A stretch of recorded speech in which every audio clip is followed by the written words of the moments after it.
So, what I have found the most fascinating about past life regression and ancestral regression as well is that we have no way of proving if what comes up is true. There's no way to know, right? I can't say for 100%, yes, you were a captain on this ship in the 1700s. I can't prove that. But the point is, whatever is coming up for my clients is coming up for a reason. It's a metaphor. What are they needing to see? Awekenge, this is Mental Mythos, hosted by Asagototo.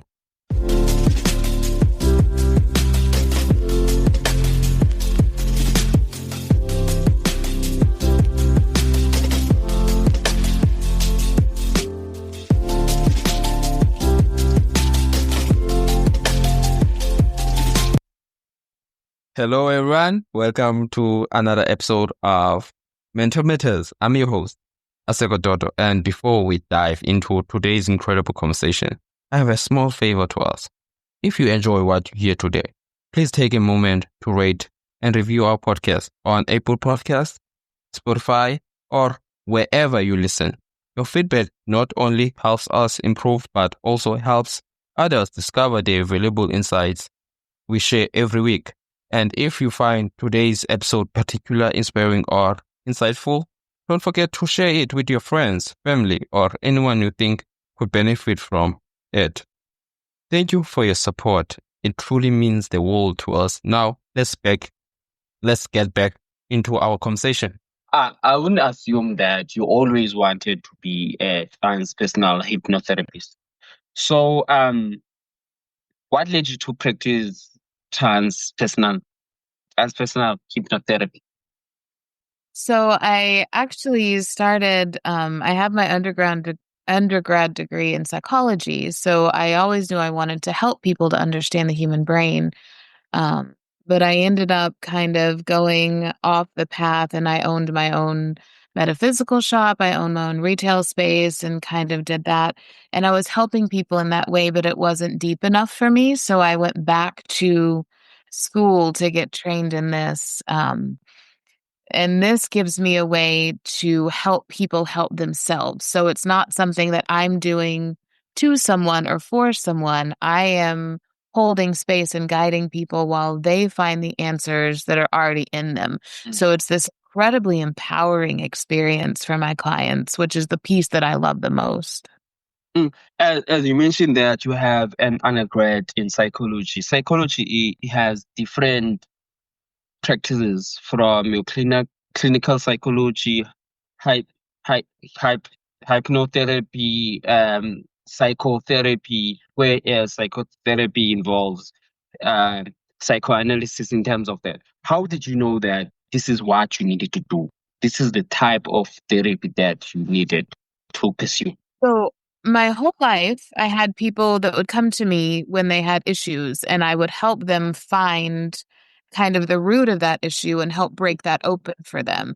And then they would go on and work on that in their life. This transpersonal hypnotherapy speaks directly to that. So that's one of the ways that it works so well with traditional talk therapy or psychoanalysis is people will come to me and they already have their traditional therapist, their conventional therapist, but they'll come to me because you can talk, like you said, with your grief. You're just going through your day and avoiding, basically.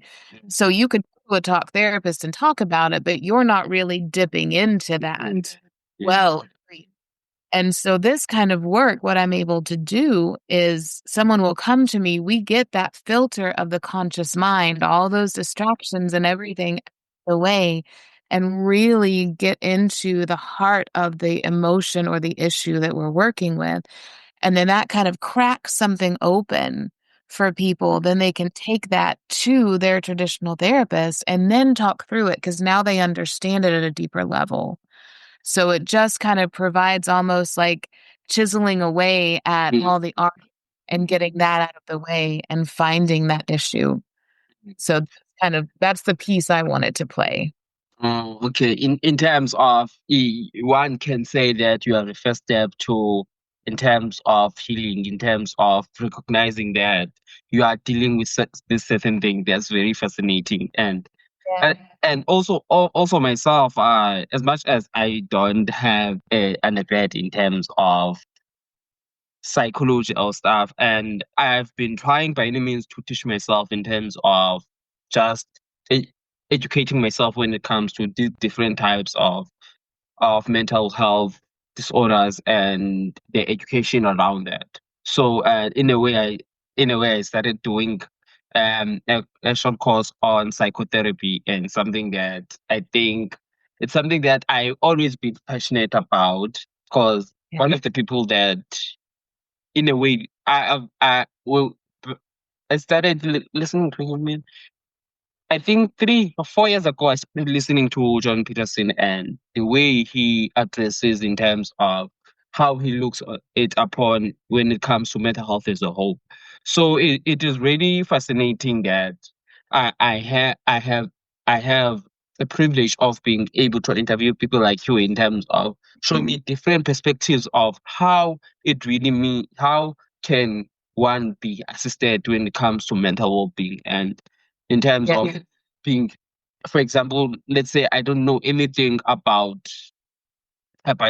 psycho, sorry, hypnotherapy. Whereas during a lecture that I did in that course is the fact that most people don't go to therapy because they have this perception of therapy, and also not knowing what type of therapy they need, what type of therapy how it works. So one of the things that I just have, I'm privileged to do and being able to offer this information. In a way, I believe that it is very helpful. So in terms of grief, it's something that, as I've said earlier, is something that some people, some of the people struggle with. I feel like also I struggle, and to my own understanding, in terms of when I hear the word hypno, which is derives from the Greek word hyp, hypnos, where it means sleep.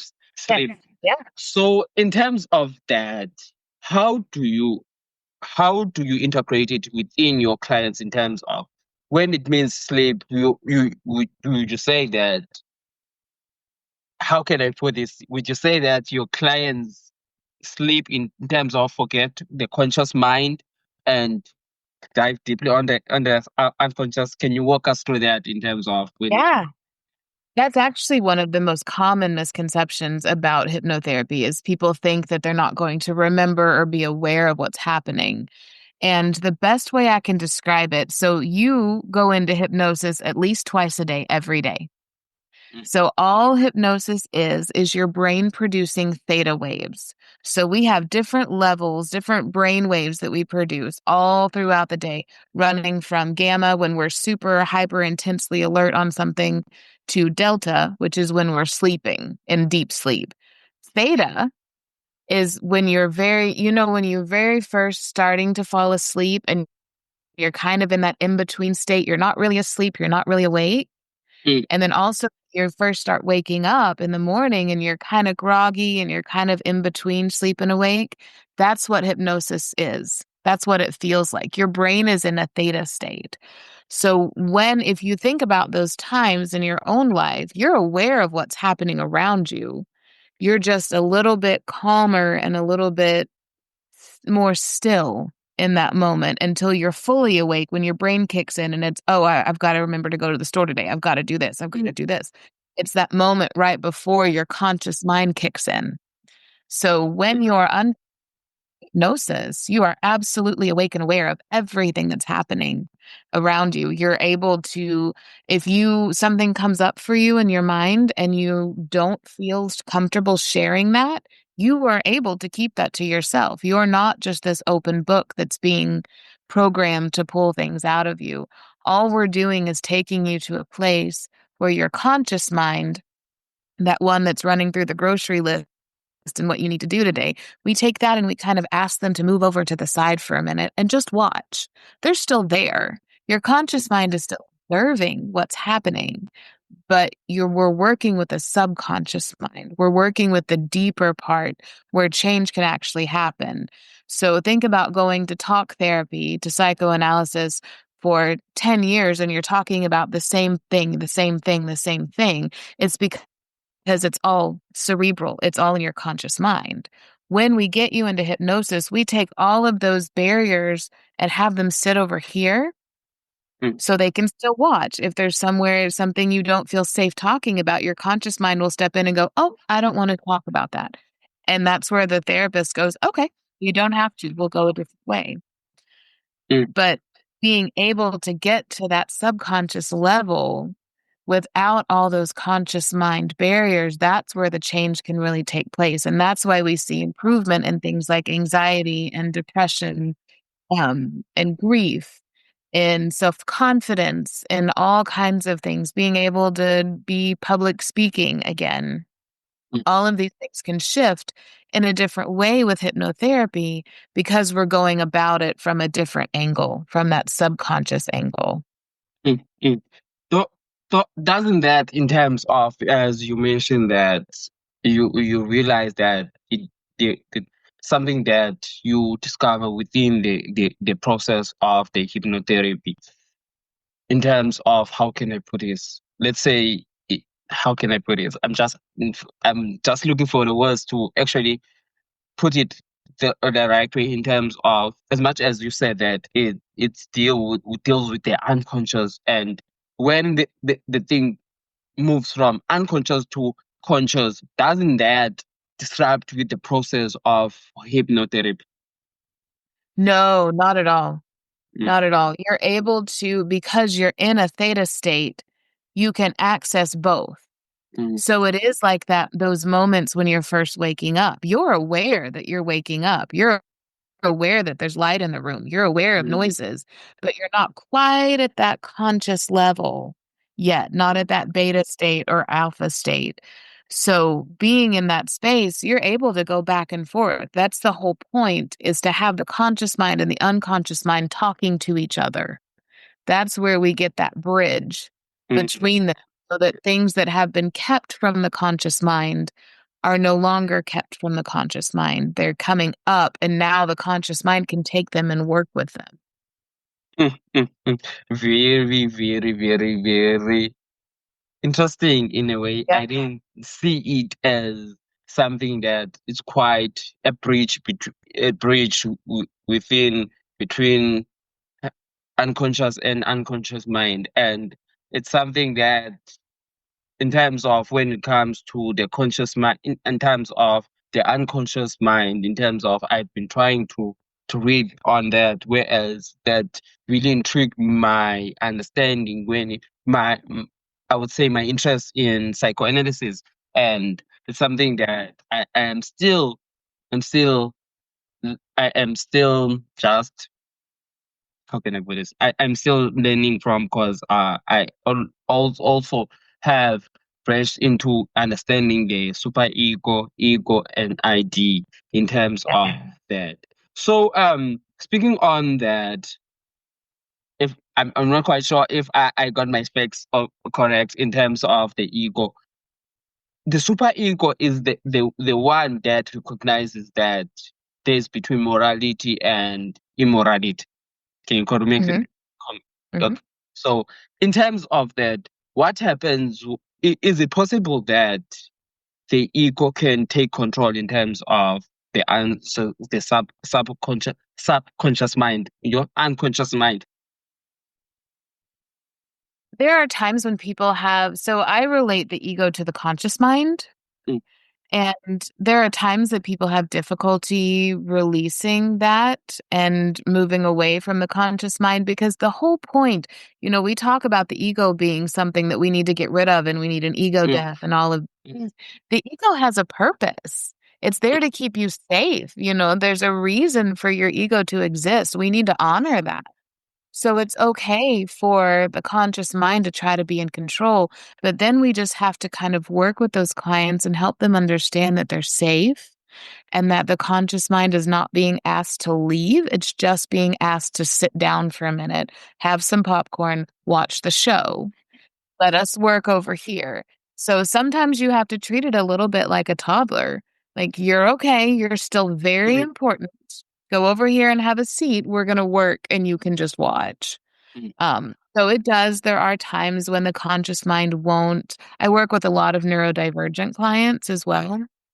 So people that have ADHD or autism, so they have a more difficult time sometimes quieting that conscious mind.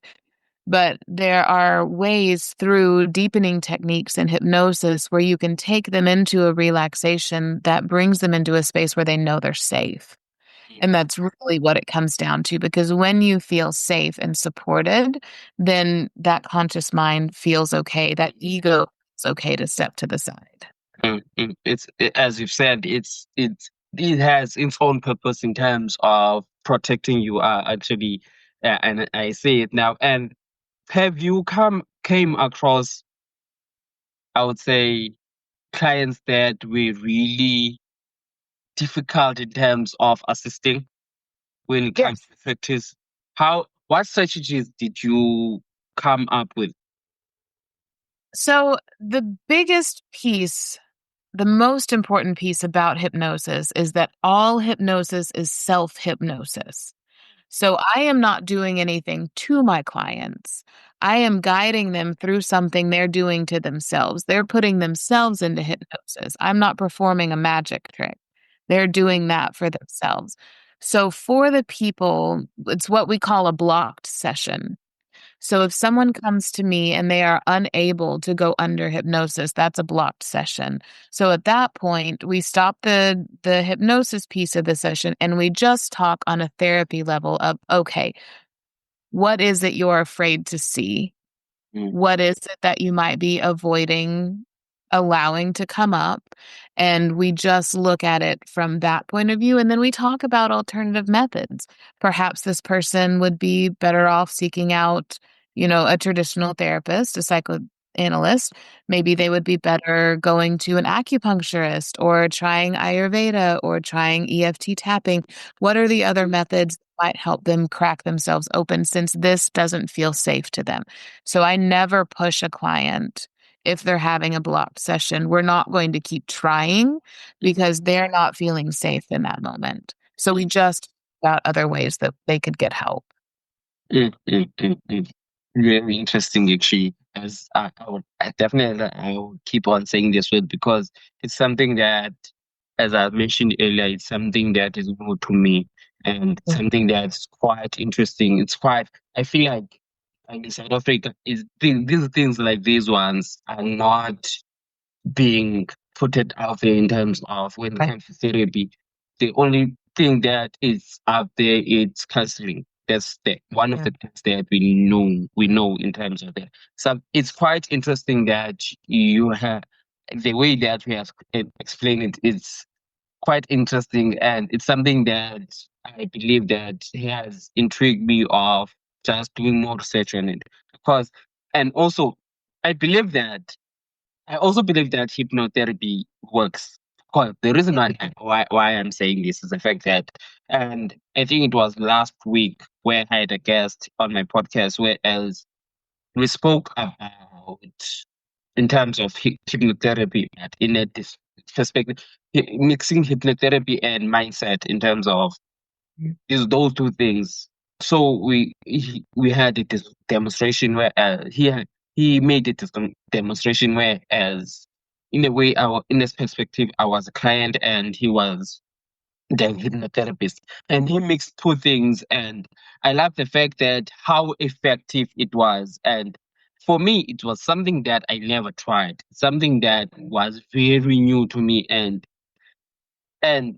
after doing it, I felt like the weight was lifted off, and it is something that I believe that as individuals, as people that are creating these awareness around mental well-being, it is something that we need to create.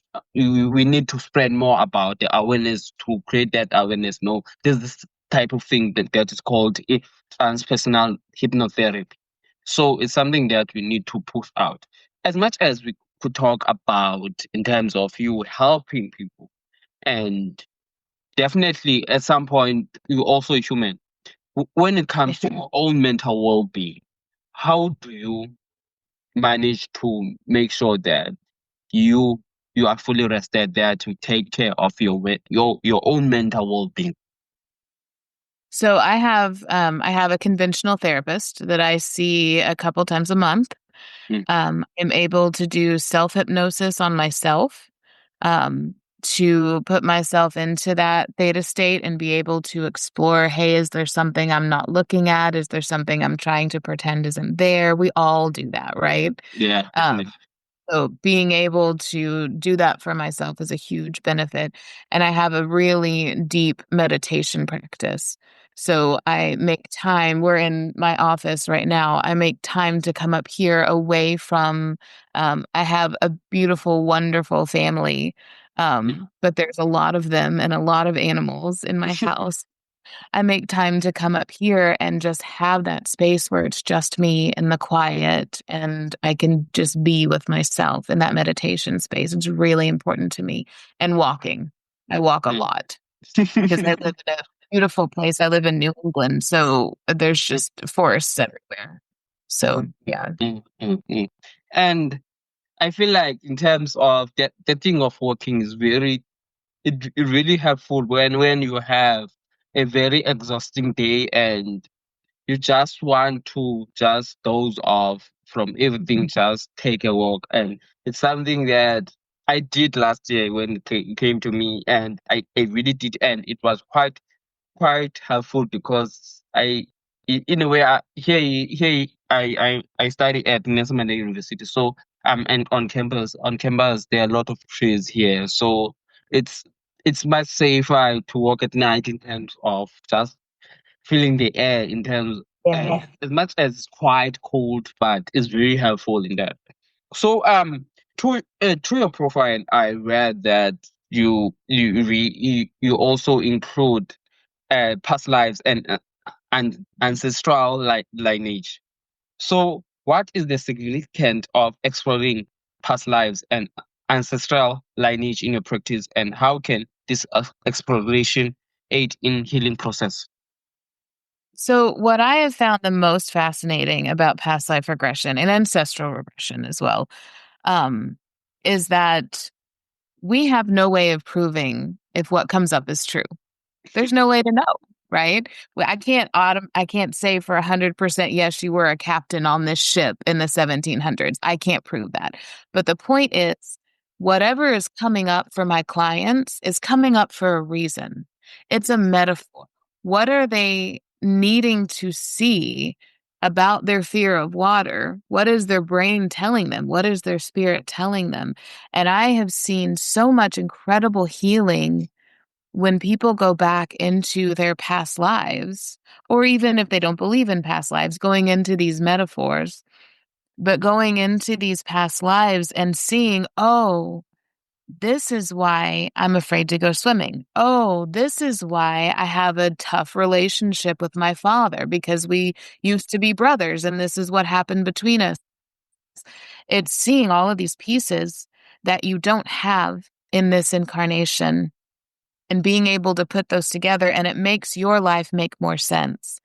And there's a piece where we go back through this life, we go into the womb space before you were born, and then we go into past lives. And in that womb space, there's a beautiful part that we walk through where you are exploring why you chose this family. Mm, So for people that really struggle with their familial relationships, being in that space and understanding from a spiritual level why you chose that mother and father. Why did you come into this family? It takes away some of that, oh, why is this happening to me? And instead changes it into empowerment of, oh, I chose this because I want to learn this. So I mm, did this myself. Let me just sink into that learning and not have expectation of everything being perfect. So it's this really kind of healing way. And how do you distinguish that this is the past life? How do you what type of signs or ways do you see that this person has ex, has experienced this in their past lives? So they tell me. I take them to the space where they can go through the method I use is a corridor method. So after we come through the womb space, we go into a corridor, and there's one entryway, one doorway down this infinite corridor for every lifetime you've ever lived. And I let them take me to the door that gets their attention. Mm, And when we go to that door, we go through that door, and then they start telling me, I tell them, okay, tune into this scene, look down at your feet. What are you wearing? And immediately they'll start, oh, I see trees. Oh, I see buildings. Oh, I'm running. I feel like I'm being chased or I'm floating in the water. Like they tell me what they're experiencing. And what's fascinating is whether it's real or whether it's metaphor, it is emotional and visceral for them mm, because they see, like, for example, an aunt in that life. Let's say they're in a past life in the 1800s and they come across their beloved aunt and they look at her and they'll just start crying. And I'll go, "Okay, tell me what you're feeling. Tell me what's going on right now." And they're like, "It's my daughter. It's my daughter. She was my aunt before, but she's my daughter now." Like they recognize these people in this emotional way that just gives you chills and they just start crying because they're so happy to see them again and to see these connections. So the healing that comes from that is enormous as well. mm, mm, mm. Eh, eh,